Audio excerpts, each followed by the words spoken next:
멕시코 시내의 한 동네에서는 23살의 소녀 소피아가 화창한 토요일 오전 가장 친한 친구들과 함께 자전거를 타고 시내 공원으로 떠났어요. 그들은 1년 중 가장 아름다운 계절을 만끽하기 위해 날씨가 따뜻해진 것을 축하하고 있었습니다. 오전 중반 그들은 공원에서 즐거운 시간을 보내며 피크닉을 즐기고 있었습니다. 하지만 갑자기 소피아가 사라졌습니다. 친구들은 먼저 그녀를 찾으러 뛰쳐나갔지만 그녀의 자전거와 물건만이 남겨져 있었습니다. 주위에는 어떤 흔적도 없었습니다. 경찰은 신속하게 사건 현장에 출동하여 조사를 시작했습니다. 그들은 CCTV 카메라의 영상을 확인하고 친구들과 가족들과의 면밀한 인터뷰를 진행했습니다. 그러나 놀랍게도 어떠한 단서나 정보도 나타나지 않았습니다. 다음 날 소피아의 시체가 시내 근처에 위치한 고요한 호수에서 발견되었습니다. 그녀의 물건은 피로 묻어 있었고 그녀에게는 끔찍한 살해 흔적이 있었습니다. 시체가 물에 버려진 이유나 범인의 동기는 아직까지 밝혀지지 않았습니다. 멕시코 전역과 국제사회는 이 충격적인 사건에 경악하고 있으며 소피아의 가족은 정의를 찾기 위해 힘을 모으고 있습니다.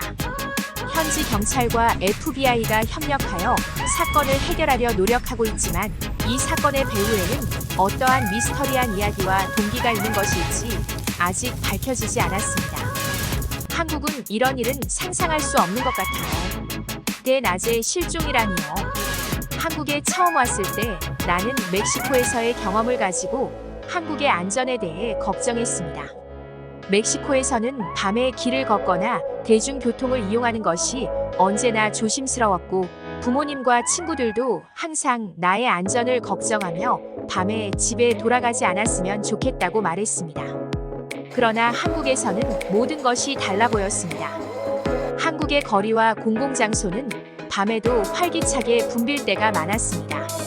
처음에는 불안했지만 한국인 친구들과 함께 밤에 술집에서 놀고 늦은 시간에도 자전거를 타고 돌아가는 것이 안전하다는 것을 경험했습니다. 어느 날 친구들과 강남 지역의 유명한 노래방에서 노래를 부르고 시간을 보내던 중 밤 2시가 넘었습니다. 멕시코에서라면 이 시간에는 집에 돌아가야 할 시간이었지만 한국에서는 여전히 다음 장소로 이동하기로 했습니다.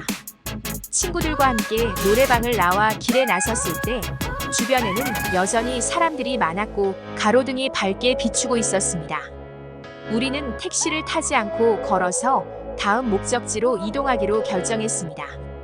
길에는 다양한 연령대의 사람들이 다니고 있었고 가게 문 앞에서 물건을 팔고 있는 상인들도 있었습니다. 친구들과 함께 노래를 부르며 즐겁게 시간을 보냈고 특히 밤의 한국 거리에서 안전하게 다닐 수 있다는 것을 깨달았습니다. 이러한 경험을 통해 한국에서의 치안은 더 안전하다고 느꼈고 여성으로서도 밤에 다니는 것에 대한 불안감이 크게 감소했습니다. 한국에서는 여자친구들과 함께 밤에 걷거나 노래방에서 노래를 부를 때 안전을 더 크게 느꼈고 이는 한국에서의 삶을 즐기는데 큰 도움이 되었습니다. 한국에 와서 한국의 치안에 대한 경험은 정말 감동적이었습니다. 멕시코에서는 상점 주인들이 물건을 밖에 두는 것은 상상하기도 힘들었고 그것이 가능하다 해도 눈 깜짝할 사이에 사라질 것으로 생각했습니다.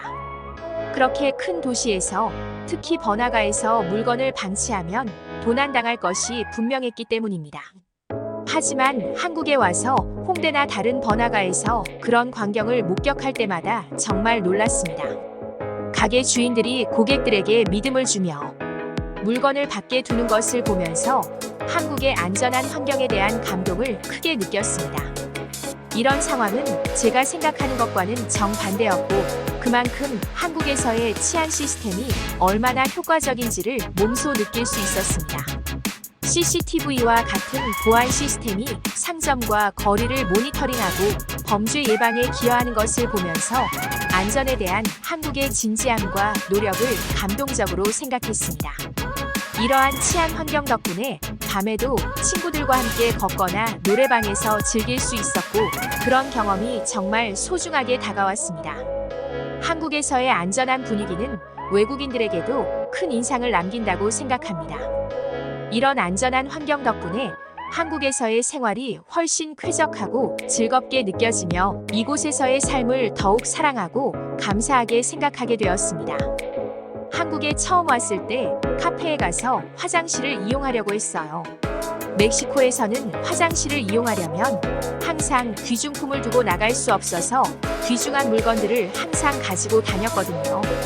그래서 처음에는 한국에서도 그렇게 해야 할 것 같다고 생각했어요. 하지만 카페에서 커피를 주문하고 테이블에 앉아 있을 때 옆 테이블에 있는 사람에게 화장실에 가도 될까요? 제 물건을 볼래요? 라고 부탁하는 사람이 없었어요. 그리고 그 옆 테이블 사람들은 제 요청을 들어주지 않아도 제 물건을 감시하거나 도둑질을 하려 하지 않는 것 같았어요. 그냥 마음 편히 물건을 두고 화장실에 갈 수 있었어요. 그리고 나중에는 한국에서는 노트북이나 지갑 같은 중요한 물건을 카페 테이블에 두고 화장실에 갈 수 있다는 것을 알게 되었어요. 그런데 이런 것이 멕시코에서는 상상도 할 수 없었던 일이라서 정말 놀랐어요.